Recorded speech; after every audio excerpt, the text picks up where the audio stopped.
Bonjour à tous, j'espère que vous allez bien. Je vais vous présenter aujourd'hui un petit peu les bases théoriques qui constituent donc ce module 1 et qui seront identiques d'ailleurs pour le module 2. Vous pouvez d'ailleurs retrouver sur mon site l'intégralité du module 1, donc qui sera composé des 10 vidéos pour notre apprenti nageur, pour qu'il puisse réaliser donc 25 mètres, donc de la leçon 1 jusqu'à la leçon 10, plus des vidéos explicatives. Donc vous allez avoir sur ces vidéos explicatives chaque exercice répertorié par item, donc vous aurez un item sur l'équilibre, un item sur la respiration et un item sur la propulsion, et essayer de voir un petit peu la progression qu'on a établie pendant ce module 1. En plus de ces vidéos explicatives, vous trouverez également une vidéo sur les défauts les plus fréquemment rencontrés par nos apprentis nageurs au cours de leur cursus de formation et les solutions que vous pouvez apporter à ce dernier pour qu'il puisse dépasser justement ces petites erreurs.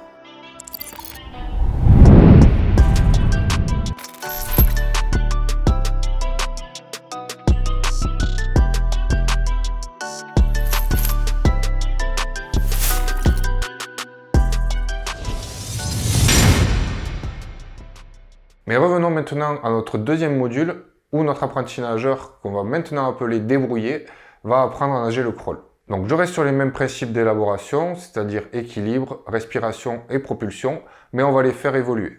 On se rappelle que dans le module numéro 1, on s'est surtout intéressé à l'équilibre pour vraiment essayer de gagner l'horizontalité, donc avec la bascule de 90 degrés.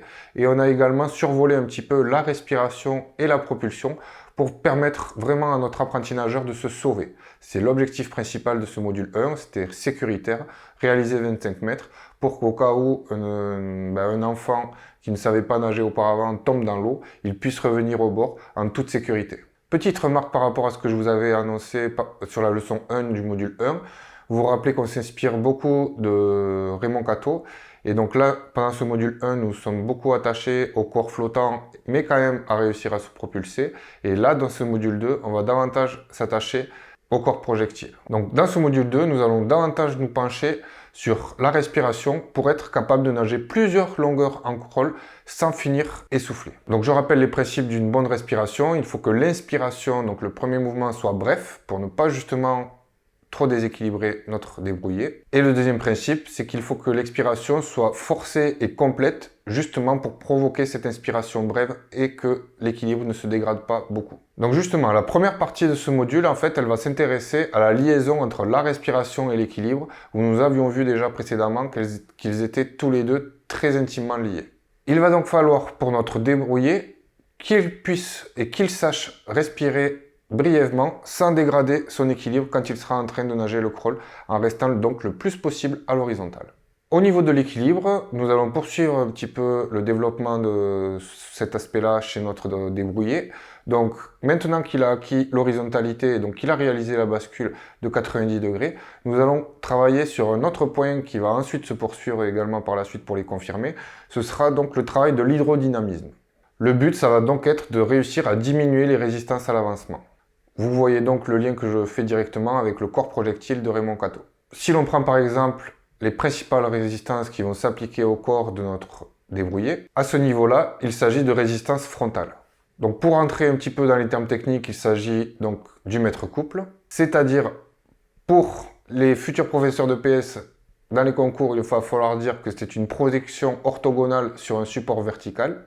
Et sur le terrain, ça se traduit par en fait l'ombre qui pourrait se projeter sur le mur quand vous êtes en train de nager si on mettait un phare derrière vous.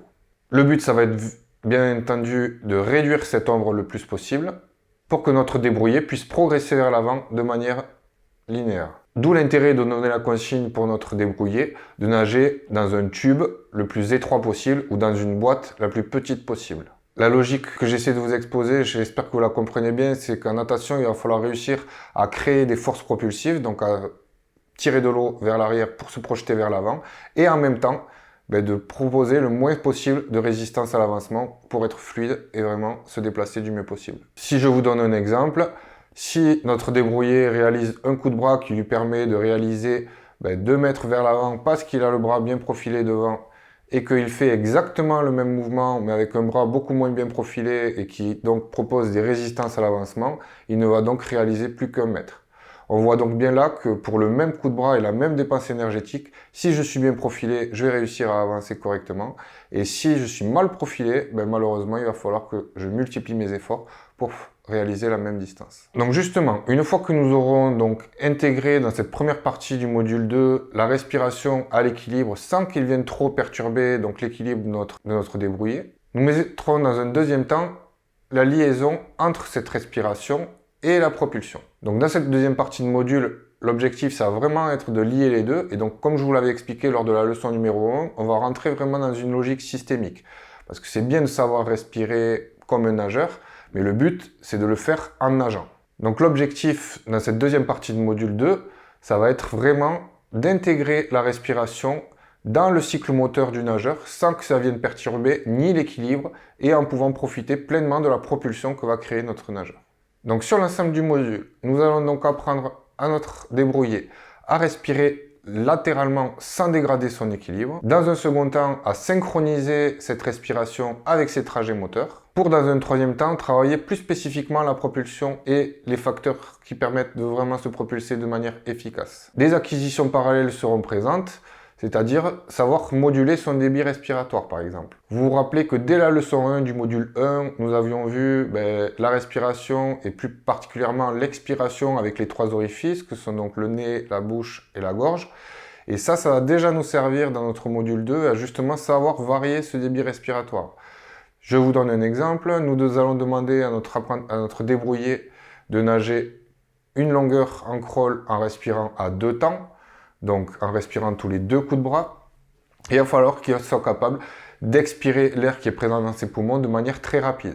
Donc pour cela, il faudra qu'il privilégie plutôt la gorge pour être capable de vider ses poumons très rapidement. Toujours dans le même but, pour qu'il soit capable d'inspirer brièvement sans dégrader l'équilibre de sa nage. Si par la suite nous lui demandons de réaliser une longueur en crawl en respirant tous les 5 temps, il va falloir qu'il expire son air plus doucement pour arriver au même but, c'est-à-dire avoir les poumons vides au moment de l'inspiration pour ne pas dégrader son équilibre. L'objectif final sera toujours donc, pour ce module 2, de réaliser plusieurs longueurs en crawl sans s'essouffler. Je vous remercie pour cette vidéo de transition. N'hésitez pas à aller voir dans la description le lien vers mon site qui vous permettra d'acquérir le module 1 et de vous informer également sur le module 2.